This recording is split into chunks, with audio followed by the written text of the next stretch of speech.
Graça e paz, meu irmão. Deus te abençoe e seja bem-vindo a mais uma escola bíblica dominical, onde estamos dando continuidade ao estudo do Sermão do Monte.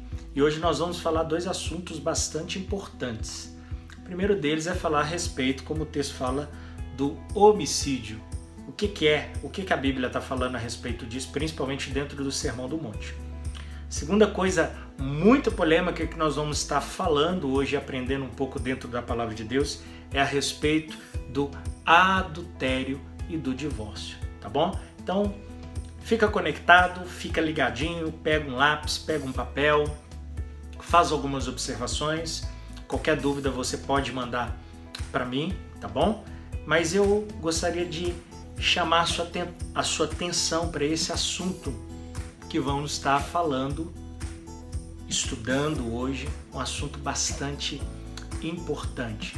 Que a Palavra de Deus, que esse estudo de hoje venha trazer edificação, venha trazer para o seu coração, para a sua cabeça também conhecimento, entendimento e mais fome da Palavra de Deus, porque é muito bom quando a gente aprende a Palavra de Deus de uma forma correta.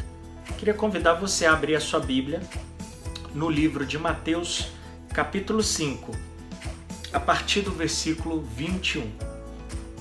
Mateus, capítulo 5, dando continuidade ao estudo do Sermão do Monte, a partir do versículo 21, vamos ler até o versículo 32, a palavra de Deus diz: Vocês ouviram o que foi dito aos seus antepassados: Não matarás, e quem matar estará sujeito ao julgamento. Mas eu digo a vocês que qualquer que se irar contra seu irmão estará sujeito ao julgamento. Também qualquer que disser ao seu irmão, Racá, será levado ao tribunal. E qualquer que disser, louco, corre o risco de ir para o fogo do inferno. Portanto, se você estiver apresentando a sua oferta diante do altar e ali se lembrar de que seu irmão tem algo contra você, deixe sua oferta ali diante do altar e vá primeiro reconciliar-se com seu irmão. Depois volte e apresente a sua oferta.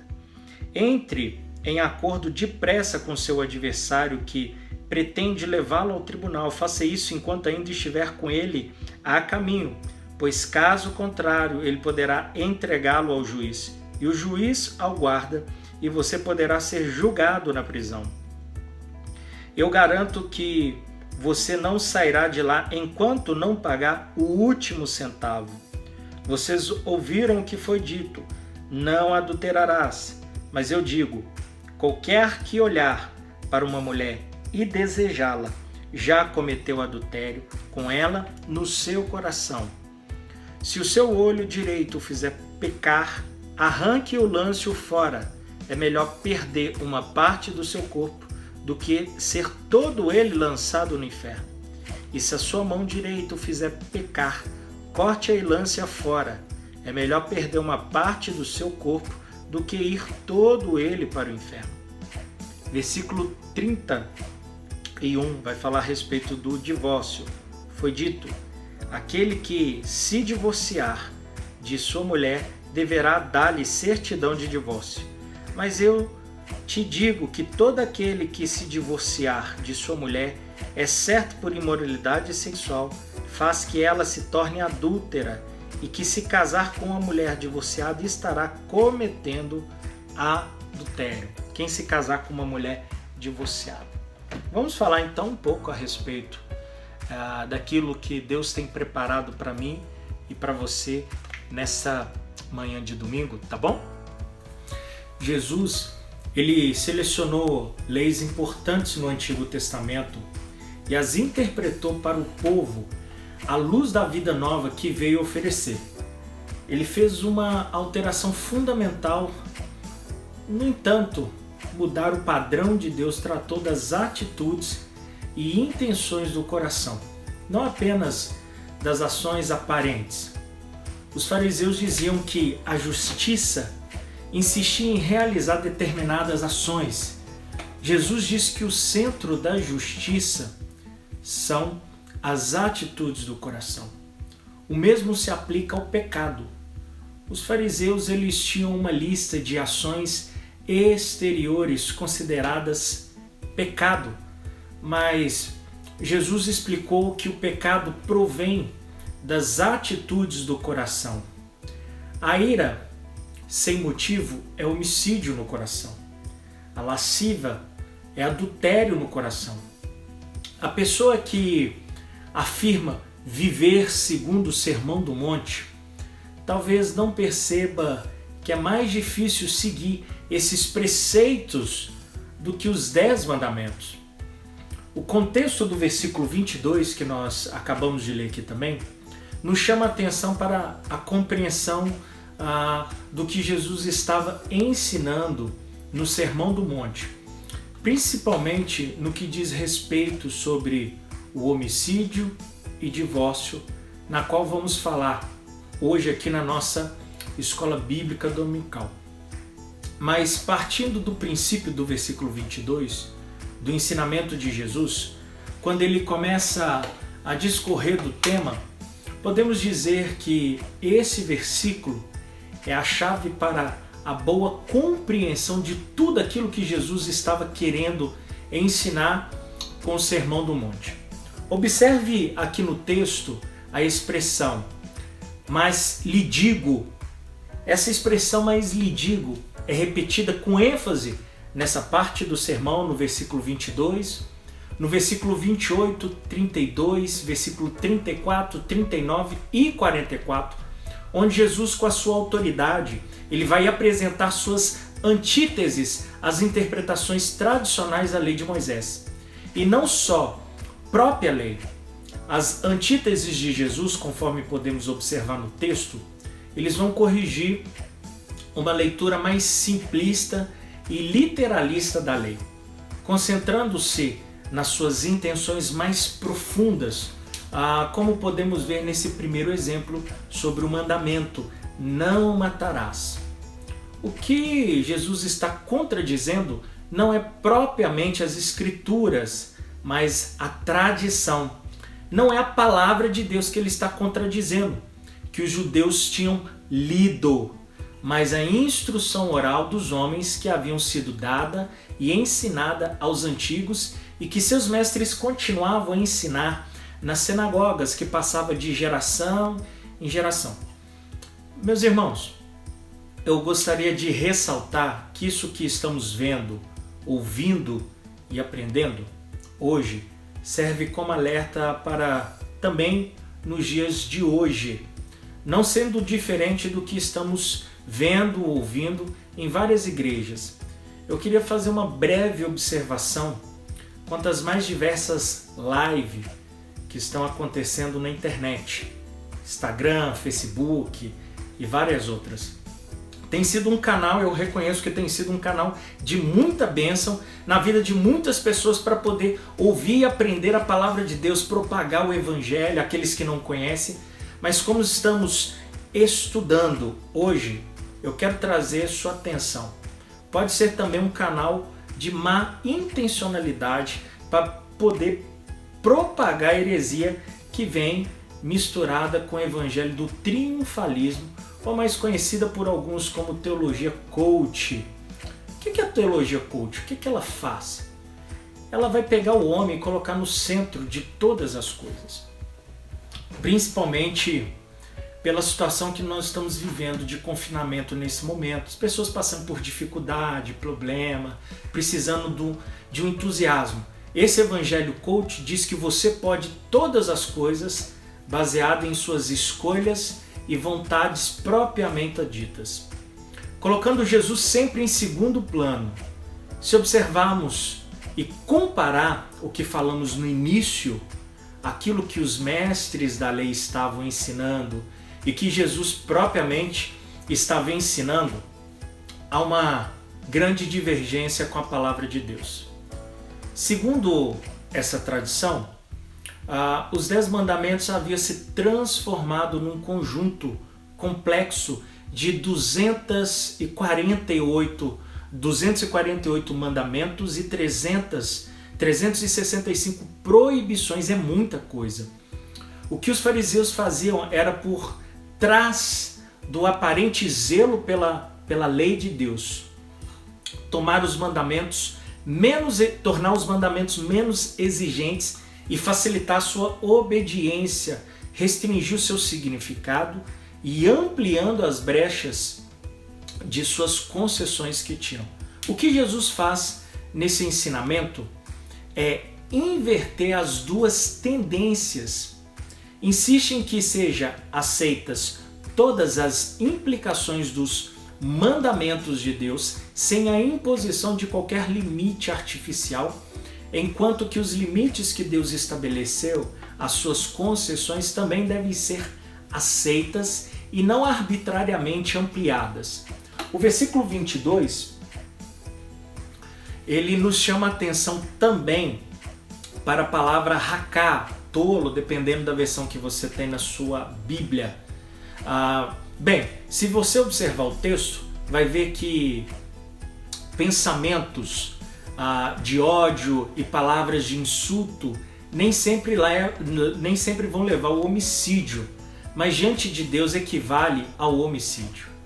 A ira, o insulto são os sintomas do desejo de acabar com uma pessoa a quem odiamos nos nossos pensamentos, olhares, palavras. Indica que, como algumas vezes nos atrevemos a dizer, gostaríamos que a pessoa morresse. Meu irmão, um desejo assim é uma infração do 6º mandamento. Ele torna a pessoa culpada como homicida diante de Deus. Eu gostaria de lhe fazer uma pergunta. Você já matou alguém? Pensa bem aí onde você está. Já pensou? Eu vou te responder. Eu já. Várias pessoas. Mas graças a Deus pelo perdão divino do nosso Senhor Jesus Cristo em pensamentos, né? É lógico. Por isso que ele nos ensina, nos versículos 23 a 26, da reconciliação. A reconciliação entre seres humanos, ela vai funcionar como um termômetro para poder avaliar o relacionamento seu com Deus. Jesus ele esclarece e ensina que o mero cumprimento das obrigações religiosas não substitui a resolução de algum problema que temos com outra pessoa. Então nós precisamos resolver isso. Ou seja, de maneira bem resumida, a proximidade com Deus ela deve motivar a exposição entre aqueles que têm alguma questão não resolvida. Já falamos nosso estudo de hoje, primeiramente, o que nós já falamos hoje, a importância de estudar e examinar a palavra de Deus de forma correta e sempre afrontar as heresias, como Paulo elogiou a igreja de Bereia, conforme está lá no livro de Atos, capítulo 17, do versículo 11 ao 12, pois eles examinavam diariamente as Escrituras e acabaram recebendo a palavra que o apóstolo Paulo estava levando para eles. Segunda coisa, a maneira como os mestres da lei tratavam e ensinavam sobre homicida e o perdão. E terceiro que eu quero conversar com você neste momento. Agora nós vamos falar sobre o adultério e o divórcio. São assuntos muito polêmicos e com diversas interpretações. Então vamos começar de forma simples e objetiva, versículo 28, quando fala olhar com desejo uma mulher. Para Jesus não necessariamente que haja ação concreta de adultério para quem ocorra a quebra do mandamento. No versículo 27. Ele vai estabelecer que o simples olhar para a pessoa com desejo ou cobiça no coração, ou seja, no íntimo do seu ser, pensamentos, emoções, vontades, já configura adultério. Sendo assim, meu irmão, a relação sexualista é apenas o coroamento de um processo que acontece no íntimo do coração da pessoa. É importante lembrar que o último dos 10 mandamentos fala: não cobiçará a mulher do teu próximo, conforme está lá em Êxodo 20:17. Está em sintonia com este, pois muito antes que este mandamento contra o adultério seja infringido, o último mandamento já foi transgredido. Jesus ele vai asseverar a pureza da lei de Deus e em seguida explicar que a intenção dessa lei é revelar a santidade do sexo e a pecaminosidade do coração humano. É interessante, né? Deus ele criou o sexo e protege essa criação. Ele, Deus, tem autoridade para determinar como deve ser usado e para punir os que se rebelam contra as suas leis. Deus ele não estabeleceu regras para o sexo porque deseja nos controlar, mas sim porque deseja nos abençoar. Tome isso na sua vida, no seu coração. Deus sempre diz não para poder dizer sim. A impureza sexual, ela vai nascer dentro do desejo do meu e do seu coração. Mais uma vez, Jesus não está dizendo que desejos carnais são a mesma coisa que práticas carnais. Portanto, que a pessoa pode aproveitar e cometer adultério de fato, uma vez que já o fez em pensamento. O desejo e a prática não são idênticos, mas em termos espirituais são equivalentes.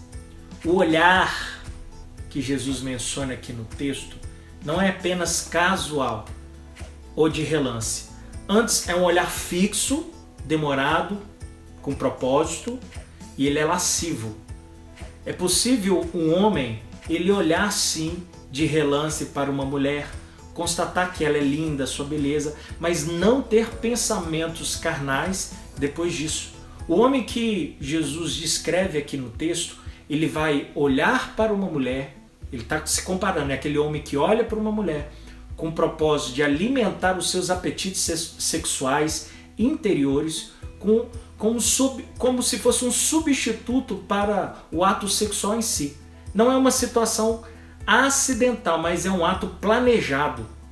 Já nos versículos 29 e 30, que diz: se o teu olho direito te fizer pecar, se a tua mão direita te fizer pecar, para você arrancar, e jogar aquilo. O que Jesus está querendo dizer ou nos ensinar com isso? Bem, as palavras radicais de Jesus nesta passagem não nos leva a refletir uma preocupação clara de que os sentimentos envolvidos no processo do adultério não prevaleçam sobre os valores morais de importância muito maior na vida. Jesus ele vai usar uma hipérbole, ou seja, um exagero da significação linguística dessa palavra. A automutilação não deve ser entendida literalmente, mas como indicação de que evitar a tentação que leva à perdição pode envolver medidas drásticas como a renúncia plena, que muitas vezes temos que fazer. Mas como vencer essas tentações? Primeiro, pela purificação dos desejos do coração. O apetite conduz muitas vezes à ação. E segundo, pela disciplina das ações do nosso próprio corpo. Claro que Jesus não está falando literalmente de realizar uma cirurgia, abrir você e tirar tudo. Por isso não resolveria o problema do coração. Em se tratando de pecados sexuais, os olhos e as mãos são geralmente os dois grandes culpados por isso. Portanto, são eles que devem ser disciplinados. Já o versículo 31, que trata do documento de divórcio, muito polêmico. O divórcio era permitido no Antigo Testamento em algumas situações. Nesse caso, em obediência a Deuteronômios capítulo 24, do versículo 1 ao 4, exigia-se do marido que desse à mulher um documento liberando para que ela pudesse se casar com quem ela quisesse. Os rabinos na época de Jesus divergiam sobre motivos que permitiam o divórcio. Havia naquela época duas escolas. A primeira escola era a escola Shammai. O que ela ensinava? Ela ensinava que o divórcio era permitido somente em casos de adultério comprovados. A segunda escola, também bastante polêmica, era a escola de Hillel. Ela defendia que o divórcio era permitido por qualquer motivo, tais como se a esposa queimasse o arroz, ou se o marido talvez encontrasse uma mulher mais bonita do que a sua. E é bastante interessante isso. Enquanto as pessoas estavam mais preocupadas em saber quando era permitido se divorciar, Jesus vai destacar o ideal de Deus quanto ao casamento. E aí eu quero falar, primeira coisa, permite o divórcio unicamente em casos de infidelidade, enfatizando que outros motivos não são válidos. A segunda coisa, o vocábulo grego para infidelidade é porneia no grego, na qual vem a palavra pornografia. Ele tem um sentido básico de imoralidade, onde descreve diversas práticas sexuais ilícitas e também era usado no sentido de infidelidade conjugal, como por exemplo nos livros não canônicos de Eclesiástico, diferente de Eclesiastes, no capítulo 23, versículo 23, e não Eclesiastes, hein? O caso que Jesus levantava poderia ser de infidelidade antes do casamento, que é descoberto mais tarde pelo marido. Mas lembra que o perdão sempre foi uma arma feroz para esse tipo de situação.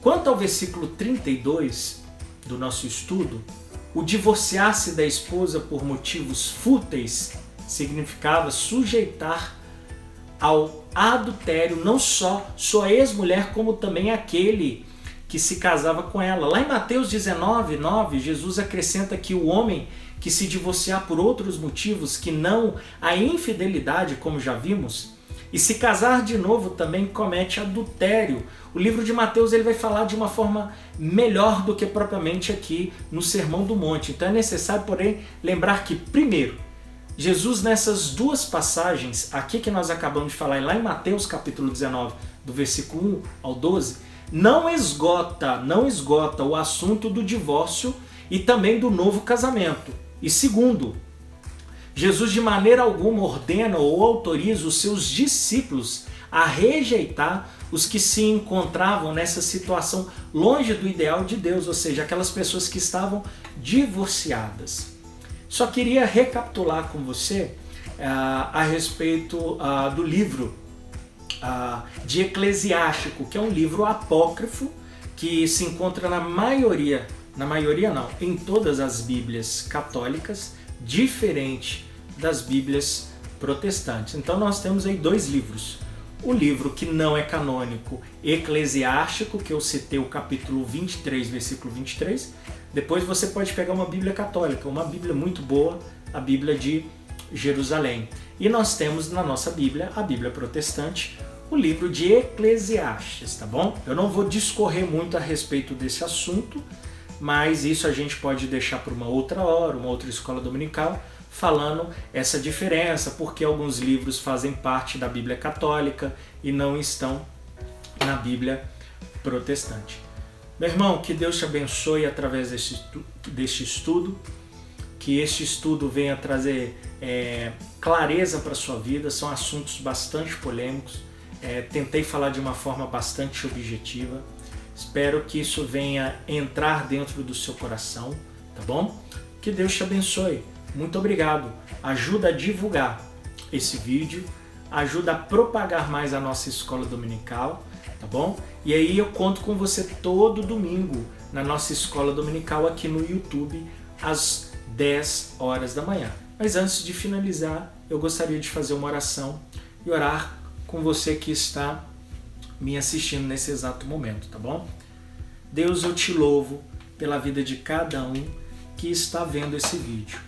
Obrigado porque tratamos assuntos bastante polêmicos, de forma simples e bíblica. Que isso possa ter entrado no coração desse amado irmão que está vendo esse vídeo nesse momento e que isso possa trazer paz no coração, certeza que o Senhor jamais nos abandona. Obrigado por hoje. Abençoe o nosso culto, Deus, e abençoe também o culto hoje às 18 horas. Em nome de Jesus, amém. Que Deus te abençoe, meu irmão.